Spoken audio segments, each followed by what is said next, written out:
PDA का नारा तो ऐसा है कि हर जगह फिट हो जाता है, जुड़ा हुआ है।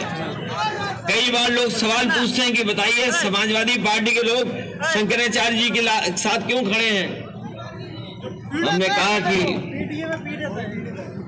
हमारे पूजनीय शंकराचार्य जी पीड़ित हैं, दुखी हैं और उन्हें अपमानित किया जा रहा है, इसलिए पीडीए उनके साथ हम सब लड़ेंगे।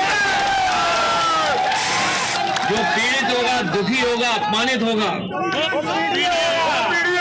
उसके साथ हम सब पीडीए वाले लोग खड़े होकर के उसको सम्मान और हक दिलाने का काम करेंगे। ये भारतीय जनता पार्टी के लोग जो अपने आप को बहुत सनातनी मानते हैं, इस बार बताऊं सनातनी लोगों की पोल खुल गई कि नहीं खुली? आप सदियों से हिसाब किताब लगा लो, पौराणिक व्यवस्था से अभी तक हमारी सबसे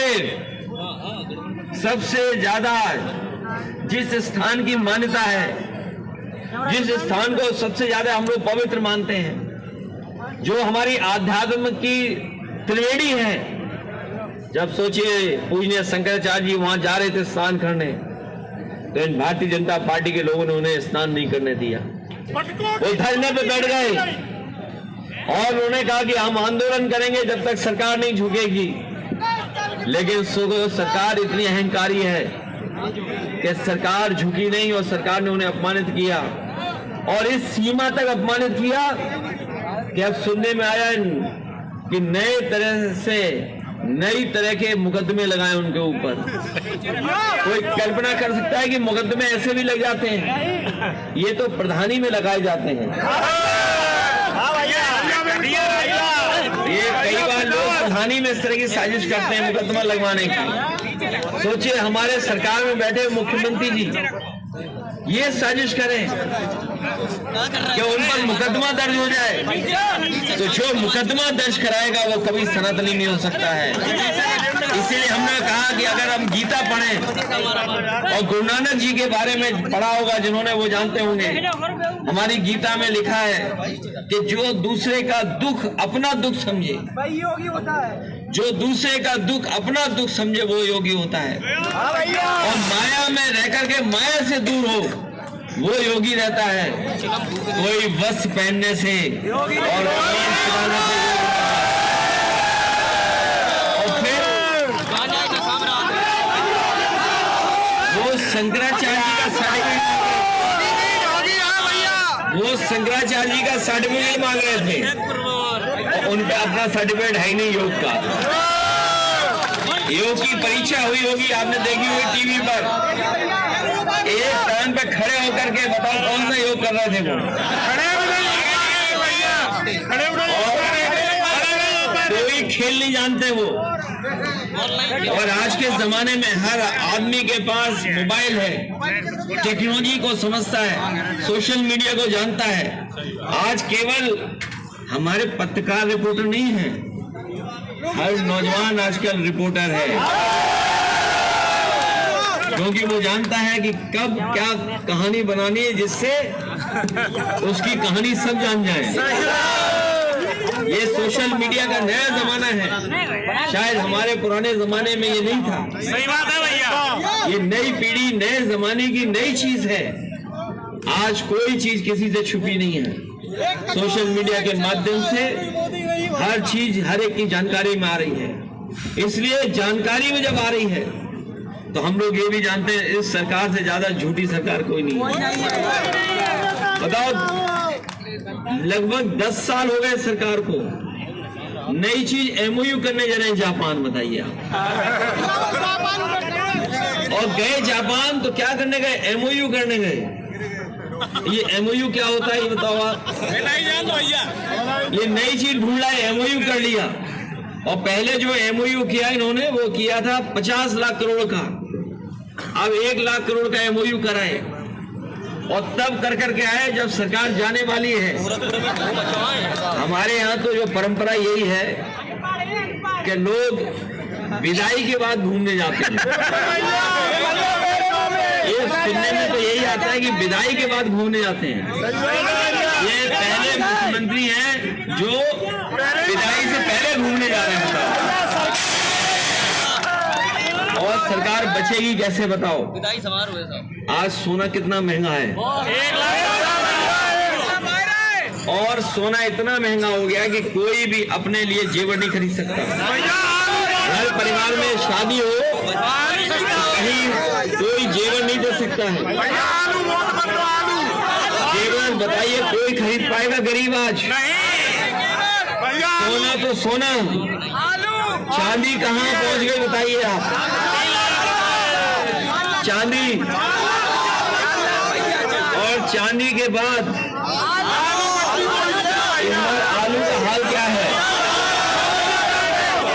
आगरा फिरोजाबाद से लेकर के कानपुर तक और दूसरे उत्तर प्रदेश के हिस्सों में आलू होता है, और हमारे यहाँ तो 200 कन्नौज में अकेले 200 कोल्ड स्टोर हैं। और देखिए आलू का भी कोई हिसाब किताब नहीं। आलू से याद आया कि इस सरकार में जो सबसे ज्यादा विभाग टैक्स दे रहा है वो है एक्साइज डिपार्टमेंट। बिल्कुल सही बात है भैया। अब अंग्रेजी में बोलते नहीं समझ पाए। शराब वाला विभाग सबसे ज्यादा टैक्स दे रहा है, कौन सा? और सबसे ज्यादा गांजा भी पकड़ा जा रहा है जब से ये सरकार आई। हर दिन अखबार में पढ़ते होंगे कि 1 करोड़ का, 2 करोड़ का, इतने लाख का गांजा पकड़ा जा रहा है। इसलिए हम आपको भरोसा दिलाते हैं कि जब कभी भी समाजवादी सरकार बनेगी तो सबसे ज्यादा मदद हम लोग किसानों की करने जा रहे हैं, और किसानों की अर्थव्यवस्था और किसानों को जब लाभ पहुंचेगा तो हर घर परिवार में खुशहाली आएगी। इसीलिए ये जो सड़क बनी थी, ये सड़क केवल शहरों को जोड़ने के लिए नहीं बनी थी। ये जो सड़क बनी, ये सड़क केवल शहरों को जोड़ने के लिए नहीं बनी थी। ये सड़क इसलिए भी बनी थी कि हमारे जो पिछड़े जिले हैं, जो गांव हैं और जो पिछड़ा इलाका है वो जुड़ जाए, और जुड़ने के साथ साथ इस एक्सप्रेस वे और सड़क के किनारे मंडियां बन जाएं, या मंडी से संबंधित कोई कारखाना लग जाए, जिससे किसान को खेती बाड़ी करने में आसानी के साथ साथ उनकी पैदावार की सही कीमत मिल जाए, और कोई भी चीज यहाँ बने तो वो बाजार में जल्दी पहुंच जाए। इसलिए एक्सप्रेस वे बनाने का काम किया। हालांकि एक देश जिसने एक राष्ट्रपति को मार दिया, अरे रुक जा भाई, और एक अपहरण किया, उसी अमेरिका से अभी भारतीय जनता पार्टी ने कोई समझौता किया है। हम लोगों का देश मुश्किल में फंसता चला जा रहा है, और ऐसी मुश्किलें होंगी जो आने वाली पीढ़ी के साथ और परेशानी पैदा करेगी। क्योंकि दुनिया में अगर हम किसी के खिलाफ बोलते हैं, मान लीजिए आज सोचिए अमेरिका में भारतीय कितने लोग रह रहे हैं? 1 करोड़ से ज्यादा भारतीय लोग अमेरिका में रह रहे हैं, जहां अभी युद्ध चल रहा है। ईरान और आसपास के देशों में, खाड़ी देशों में लगभग 1 करोड़ भारतीय लोग भी रह रहे हैं। तो बताओ भारत को किसके साथ खड़ा होना पड़ेगा? इसलिए फॉरेन पॉलिसी को, विदेश नीति को अगर किसी ने बर्बाद किया है तो वो भारतीय जनता पार्टी के लोग हैं। इन्होंने कारोबार, व्यापार और आर्थिक नीतियां कैसी बनाई है यही नहीं पता है। अभी तो जो लड़ाई हम लोग देख रहे हैं, जो देश मजबूत है वो मजबूती से लड़ रहा है, और हमारे देश के साथ तो क्या संकट होगा। हमारी मिसाइल किसी देश की है, हवाई जहाज किसी देश का है, रडार किसी देश का है, तो बताओ हम लोग करेंगे क्या अगर कभी लड़ाई में फंस गए तो? जो हमारी विदेश नीति या हमारी जो अर्थव्यवस्था है या जो व्यापार हम लोग बढ़ा रहे हैं, जब अखबार पढ़ते होंगे तो देखते होंगे कि हमने फ्रांस से हवाई जहाज खरीद लिए हैं, इजराइल से ये खरीद लिया है, अमेरिका से ये खरीद लिया है, रशिया से ये खरीद लिया है। बताओ अगर हम दुनिया के दूसरे देशों से दूसरी चीज खरीदेंगे तो कभी लड़ाई हुई, वॉर हुआ तो बताओ तालमेल कैसे बैठाएंगे हम लोग? और याद रखना मजबूत के साथ सब खड़े दिखाई देते हैं, सही बात है, और बुरे वक्त पर कोई किसी के साथ खड़ा दिखाई नहीं देता है। और जब अंधेरा आता है, अंधेरा, तो आपकी परछाई भी आपका साथ छोड़ देती है।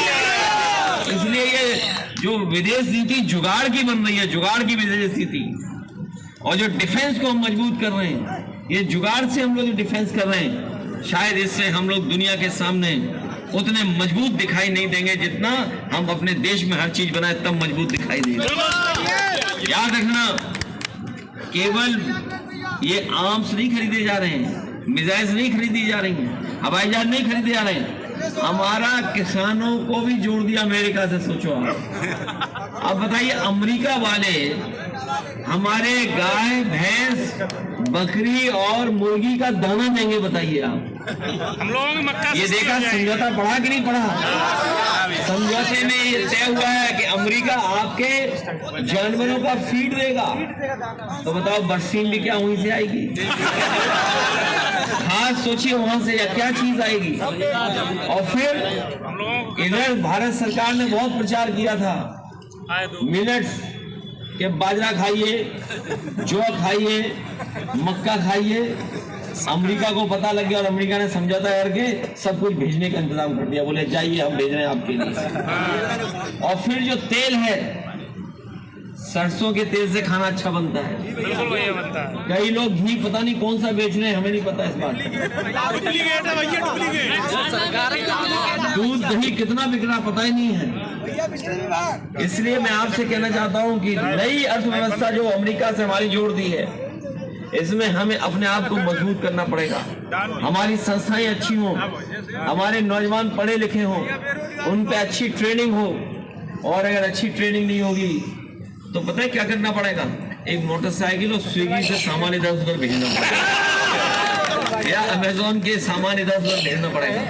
कभी सोचा था किसी ने कि 5 साल 10 साल बाद ऐसी व्यवस्था बन जाएगी कि नौकरी है ही नहीं, रोजगार है ही नहीं, हर नौजवान रोजगार करना चाहता है, नौकरी करना चाहता है।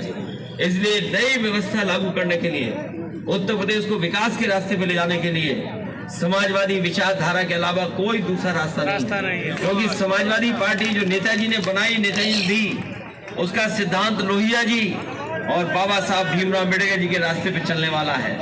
बाबा साहब भीमराव अम्बेडकर, उनका संविधान, हमारे डॉक्टर राम मनोहर लोहिया, उनका समाजवाद और समाजवाद का चिंतन, और नेताजी ने जिस तरीके से जमीन पर ला करके समाजवाद को हम सबको जोड़ करके एक सम्मान का जीवन दिया, हम सबकी जिम्मेदारी है उसी रास्ते से लोकतंत्र को मजबूत करें, समाजवाद को मजबूत करें, और जो हमारे देश की पहचान है भाईचारे की, कि हम सब मिलकर के रहते हैं, उस व्यवस्था को और मजबूत करें। तभी जाकर के हमारा देश और मजबूत दिखाई देगा।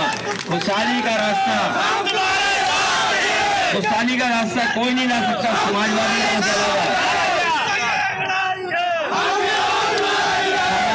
पार्टी के अलावा।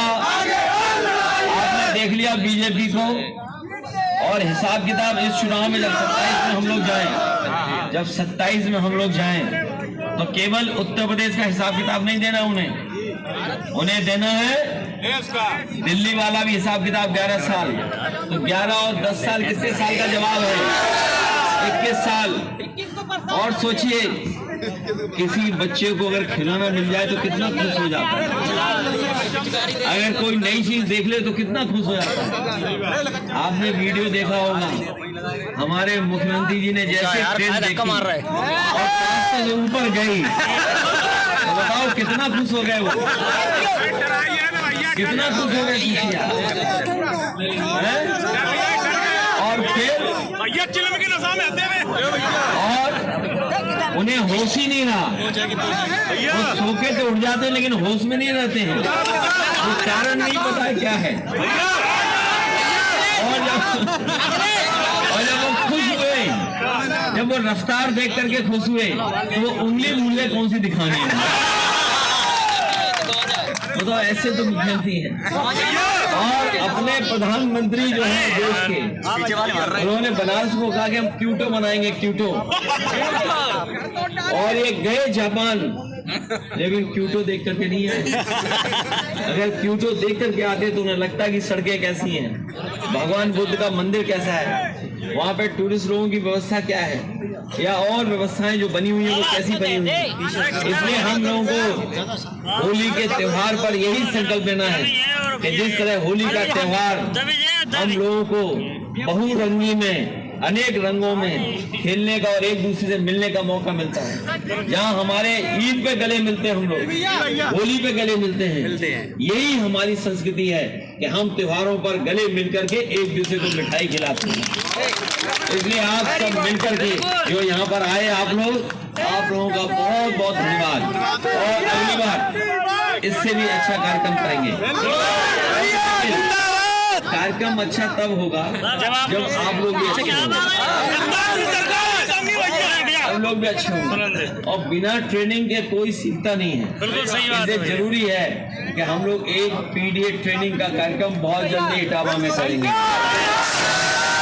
जिससे न केवल इटावा बल्कि इसी तरह के कार्यक्रम अलग अलग जिलों में जब होंगे तो अपनी बात और भविष्य में हम लोग क्या करना चाहते हैं और जोड़ने का मौका हमें मिलेगा। हम सब लोगों का बहुत बहुत धन्यवाद देते हैं आने के लिए। आप सबको होली की शुभकामनाएं। और होली का जो रंग है, जो बहुरंगी रंग से हम एक दूसरे से मिल करके रहें, उसी तरह का हम लोग समाज में रहकर के एक दूसरे का आप सबका बहुत बहुत आभार प्रकट करते हैं।